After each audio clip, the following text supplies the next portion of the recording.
Hello everybody, my name is Christian, and today we are going to be talking about the easiest to build characters in Honkai Star Rail.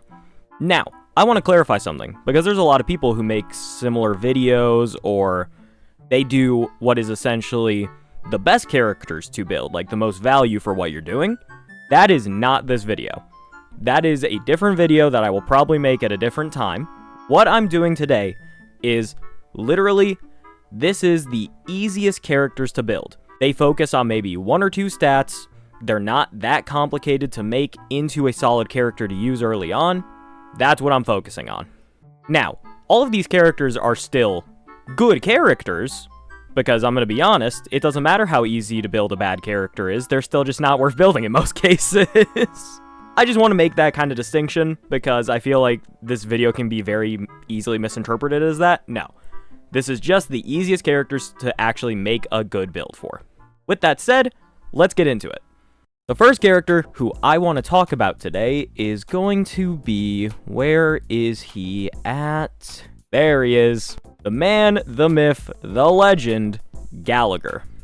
In my opinion, Gallagher is probably one of the easiest characters to make a decent build for in this entire game. And, look on the bright side here, he's also really good. Gallagher is probably the third or fourth best sustain in the entire game. And let's keep in mind, he is a free-to-play character. He is a 4-star, he is very easy to acquire, they put him on a lot of rerun banners, and he's been given out for free a few times already. Gallagher is very easy to acquire, he's super good if you can get him all the way to E6, and even then, you don't even need to get him all the way to E6. If you can get E2, E2 is amazing. For reference, just so everybody knows, we can scroll down real quick. E2, when using skill, removes one debuff from a target ally, at the same time, increases their effect res by 30%, lasting for 2 turns. The only other Eidolon you really want and really need past that is E4, which extends the duration of the besotted state inflicted by Gallagher's ultimate by 1 turn. E6 is good, doesn't really matter. You want E4, then, if you can get E6, that's great. But E2 is super important, then E4 is amazing for whatever team you want to make. So, now let's actually get into why Gallagher is such an easy character to build. Well, that's because Gallagher, he does not scale off of traditional HP, he doesn't really scale off of attack. The way Gallagher works is honestly pretty unique for a healer. So let's scroll down here, let's look at his skill.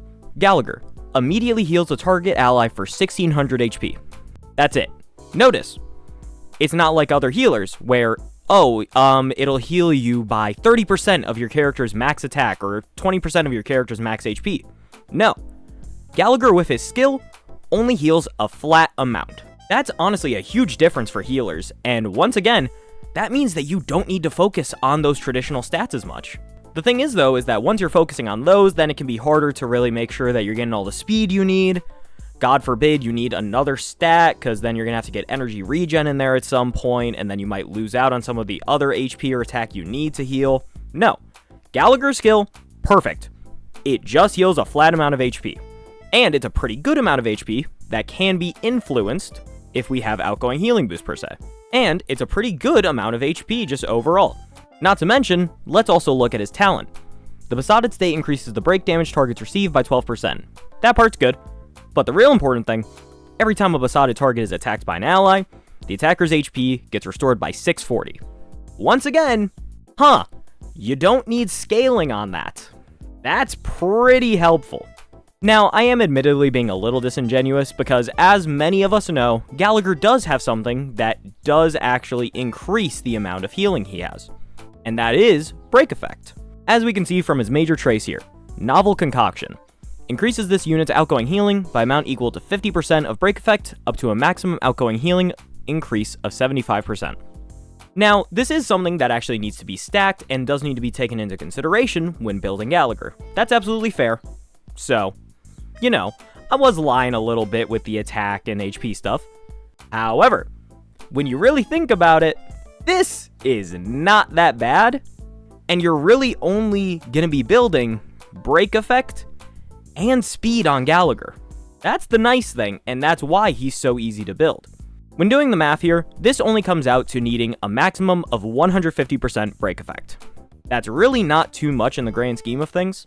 Not to mention, there are numerous ways to get free break effect. That is why I think he's so easy to build, because there is so many options that are going to be of great value to him. We're going to head over to build in teams here to see if I can find it. Yep, okay. The first thing I want to talk about, what is Real Light Cone? This is gotten from the Forgotten Hall store for about 200 of the little memory fragments per. Increase the wearer's break effect by 24, 30, 36, 42, and 48. Not to mention, wearer's basic attacks restore an amount equal to 2, 2.5, 3, 3.5, or 4% of max HP, plus 800 for themselves. The first thing of note here is that 48% of your break effect, so that's basically 50. Not to mention, that's a third of the maximum break effect he needs, just in this one light cone. That's pretty good. We can also look at a few different options available in the game to make his building even easier, which is going to be the Relic sets, Thief of Shooting Meteor, and Iron Cavalry against the Scourge. I would also throw in Watchmaker there too, but you don't want to use that entire set in most cases and mainly use 2-piece for it. All 3 of these sets increase break effect by about 16%. That is super good, and all of them have that tied to their 2-piece set, so you don't even need all 4 pieces to get the maximum effect out of it. Extremely helpful, can really help get you to that max break effect you need, and that's all without worrying about the other substats that you'll want, which is going to be mainly speed. And that leads us into our final thing, Forge of the Calpagny Lantern, or Talia. Now, I do want to clarify, different planar sets actually do have a great benefit to Gallagher, just because he's your healer, so in a lot of cases, if you want some sort of extra little buff or you need something else, that is where you're going to put it, is on your healer. So don't take this one as the absolute. However, if you are fighting a fire weak enemy, Forge of the Calpagny Lantern gives you 40% break effect just by hitting. Yeah, no, okay, so you need to hit them. But when you hit an enemy with fire weakness, you get an additional 40% break effect. And it lasts for 1 turn. That is pretty damn good, all things considered. There's also going to be Talia.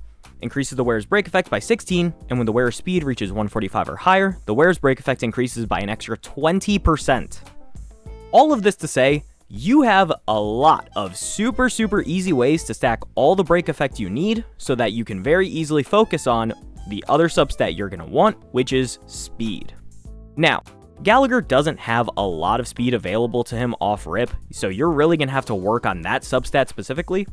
But when your other primary substat you need is this easy to acquire, that's really not too bad.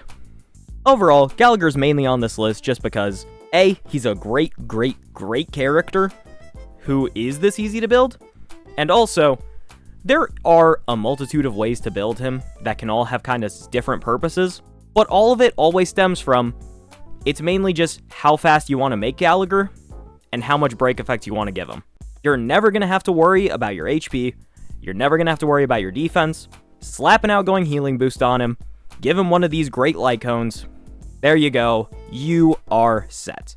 Gallagher, one of the easiest characters to build in the game, and without a doubt, one of the best value characters in this game.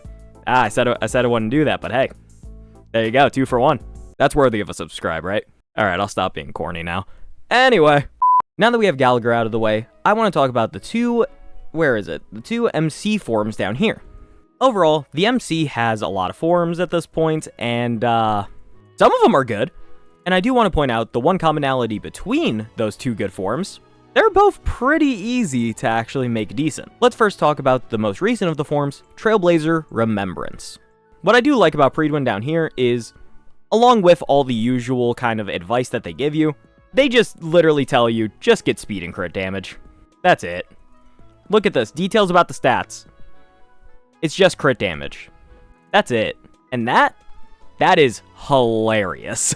So, let's actually get into what Trailblazer Remembrance does. Trailblazer Remembrance's whole deal is you want to focus on getting Mem charge as much as possible. Mem is going to enable your action advance. Mem is going to enable Mem support to give true damage and a crit damage increase, also a crit rate increase.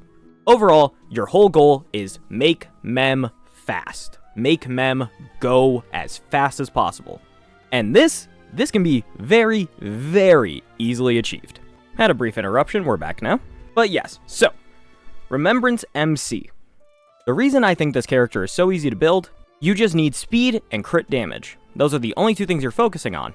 Now, with Remembrance MC, you do want as much speed as humanly possible. You really want to stack speed as much as you can. The crit damage share, people kind of shit on it a little bit because it's not really a great crit damage share. However, crit damage share is still a crit damage share. That is still increasing the personal damage of your DPS. This is still going to be helpful regardless, so I would still personally recommend making sure you get a good amount of crit damage, shooting for like the 190-200 range, but I digress.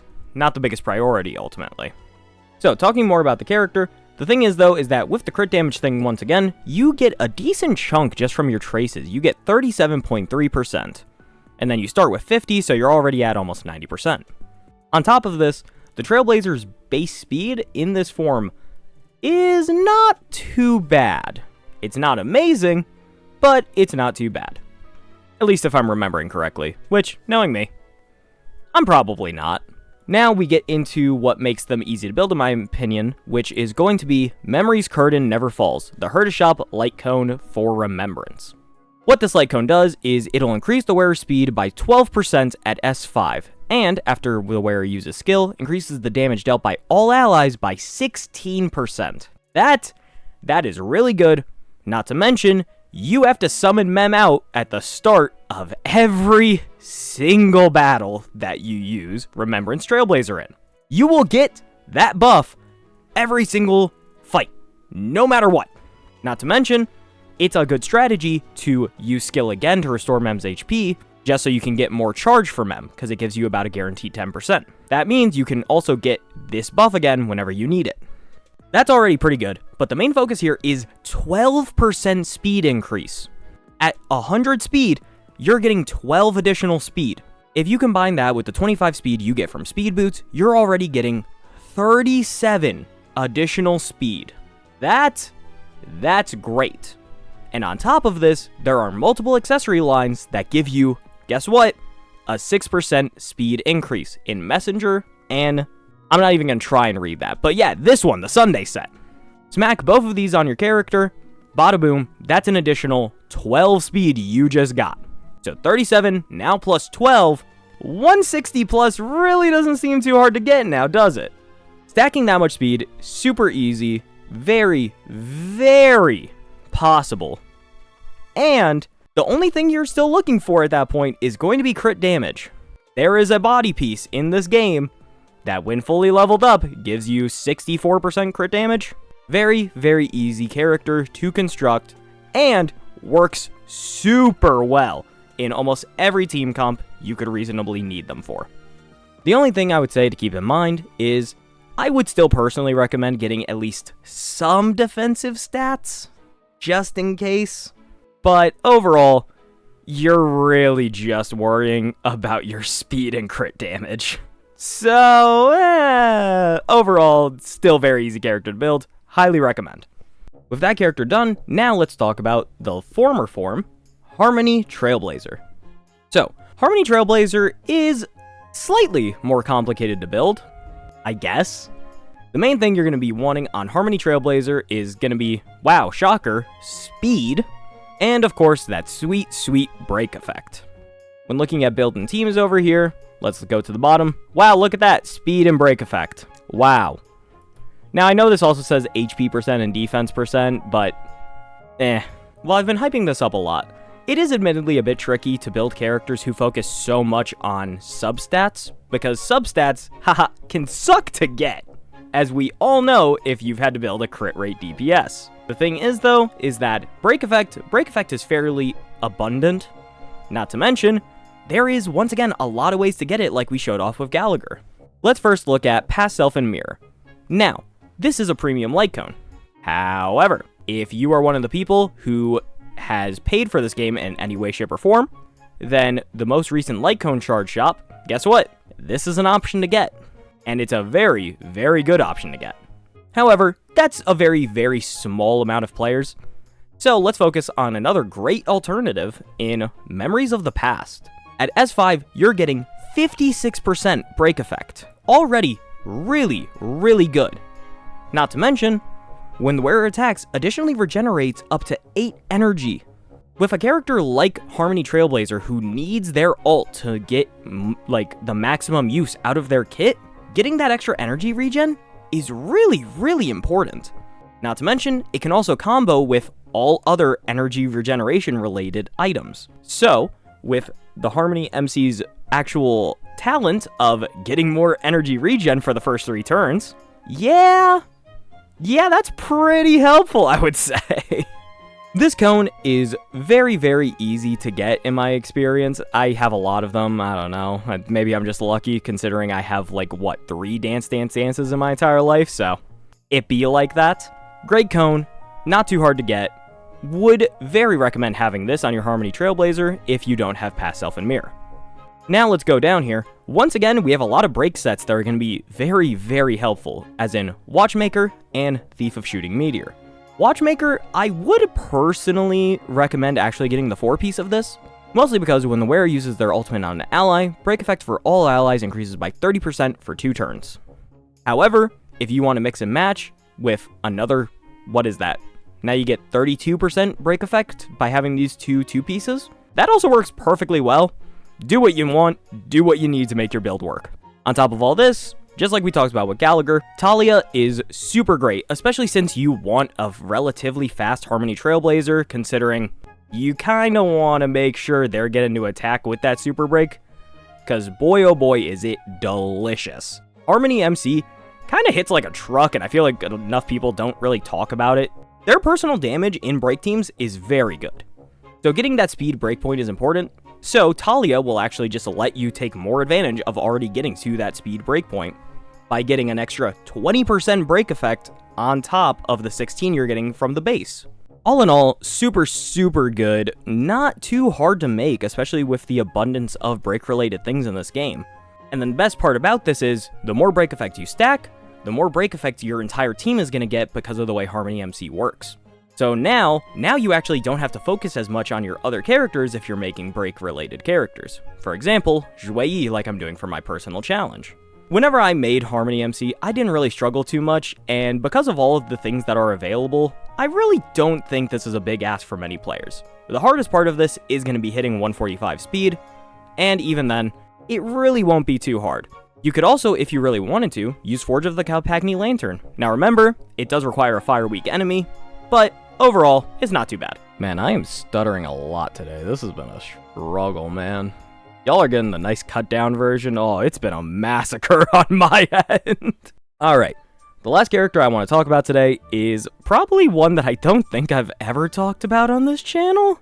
We're going to be talking about Moz. Now, Moz is a crit rate, crit damage DPS. So now you may be thinking, well, didn't you just say those can be a bit tricky to make? And yes, they kind of suck. They kind of suck to make. Especially with a 4-star, considering you're going to need way better relics if you want to make them more usable. They're just weaker characters overall. So why would I be saying that Moz is pretty easy to build? Well, it's mainly because of the way that he works. Quick disclaimer, this does go off of the idea that you're going to have Moz at E2 or E6 overall. Let's jump down to his Eidolons real quick so I can show you. So, first of all, when all allies deal damage to the enemy target marked as prey, increases crit damage by 40%. E4, when using ultimate, increases the damage dealt by Moz by 30%, lasting for 2 turns. And E6, increases the damage multiplier of the Talon's follow-up attack by 25%. These 3 Eidolons give Moz a lot of additional damage, and now, guess what? That now opens up the opportunity for you to focus more on the just essential stats that you're going to need, because Moz will make up for a lot of the damage that you're going to be lacking overall. In this specific case, I mainly am referring to making sure you have as much crit rate as possible. You always want a very high crit rate, but with Moz specifically, because of how much crit damage he's going to give himself from 37% from his traces and 40% from his E2, getting that high crit rate to make sure he can always take advantage of that is going to be really important. This also goes over to his attack now. While obviously you still want a very high attack for Moz, or at least as much as you can get, it's not going to be as much of a concern because he's going to constantly be increasing his own personal damage without any more involvement from you. So now, that once again gives you the leeway to focus on your other substat. But what about speed, I hear you asking? Well, here's the nice thing about Moz. Let's head over to build and teams. I would like to once again show this off. Speed, only if needed for your team. Now what exactly does that mean? Well, the way Moz works, with his skill, Moz will basically disappear from the battlefield. He is not capable of being attacked, and he will still be able to do damage. However, he won't be basic attacking or doing any skill or anything like that.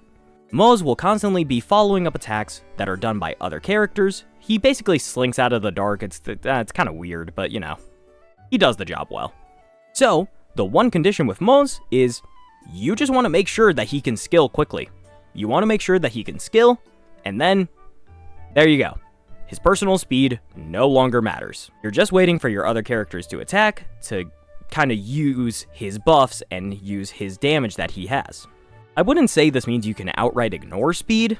However, there is a very, very real option of using one of the multiple planars that actually advances forward your action just to get him early on in the action order.